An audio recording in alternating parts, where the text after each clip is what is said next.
পড়ো আউযু বিল্লাহিল আযীম ওয়া বিওয়াজহিল কারীম ওয়া সুলতানিহিল কাদীম মিনাশ শাইতানির রাজীম।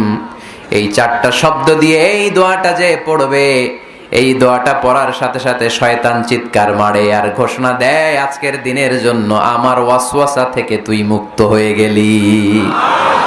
আফসোস করে শয়তান বলে, তোরে তো আর কিছু করা গেল না, তোর উপরে আর কোনো খবরদারি নাই, আজকে সারা দিনের জন্য তোর রবের কাছ থেকে তুই প্রোটেকশন পেয়ে গেলি। আজকে শেষ, কালকে ধরবো তরে, কালকে ধরবো, আজকে শেষ।